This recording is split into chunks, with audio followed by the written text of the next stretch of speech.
आमदार राजेश पाडवी यांच्या दणदणीत विजय, कार्यकर्त्यांचा एकच जल्लोष। शहादा तहसीलमध्ये पोलिसांच्या चोख बंदोबस्तात मतमोजणी पार पडली।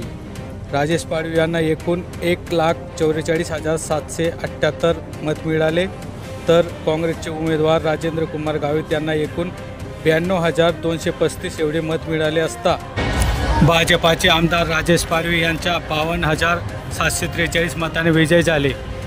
आमदार राजेश पाडवी यांना लाडकी बहिणींनी दिली साथ। शहादा तळोदा मतदारसंघातील शेतकरी, युवक तसेच मोठ्या प्रमाणात लाडक्या बहिणींनी दाखवला विश्वास।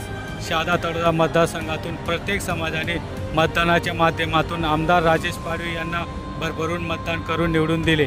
शहादा तळोदा मतदारसंघातील विजय आमदार राजेश पाडवी यांनी मतदारसंघातील नागरिकांचे मानले आभार। SMTV मराठीसाठी कैलास सोनवणे, शहादा। सर्वप्रथम माझ्या मतदारसंघातील सर्वच मतदारांचं मनापासून त्यांना धन्यवाद देतो, कारण लोकसभेच्या निकालामध्ये या ठिकाणी जवळपास 46,000ने आम्ही मायनस होतो आणि आत्ताच्या या विधानसभेमध्ये आम्ही जवळपास 53,146 मतांनी या ठिकाणी जिंकलेलो आहोत।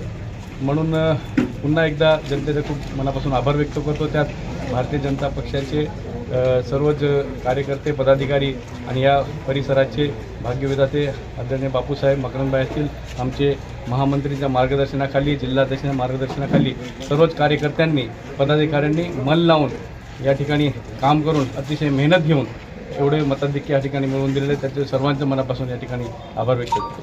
साहेब, आपल्या लाडकी बहीणसारख्या योजना ज्या यावेळेस सुरू करण्यात आल्या भारतीय जनता पार्टी किंवा महायुतीकडनं, त्याचा हा परिणाम म्हणता येईल? संपूर्ण महाराष्ट्रातच आपल्याला भारतीय जनता पक्षाची लाट त्या ठिकाणी दिसून येते। सर्वच योजना, लाडकी बहीण असेल, शेतकरी सन्मान योजना असेल, अजून शेतकऱ्यांना वीज बिल माफी असेल, मग कर्जमाफी असेल, ह्या अनेक योजना शासनाने या ठिकाणी आपल्या महाविकास आघाडी आणि भारतीय जनता पक्षाच्या माध्यमातून संपूर्ण महाराष्ट्रामध्ये योजना या ठिकाणी अतिशय गतिमानरीत्या राबवल्या। म्हणून ह्या जनतेने एकतर्फा महायुतीला आणि त्यात भारतीय जनता पक्षाला मोठ्या प्रमाणात या ठिकाणी जागा निवडून दिल्या। त्याबद्दल संपूर्ण महाराष्ट्र जनतेचे देखील मी मनापासून आभार व्यक्त करतो।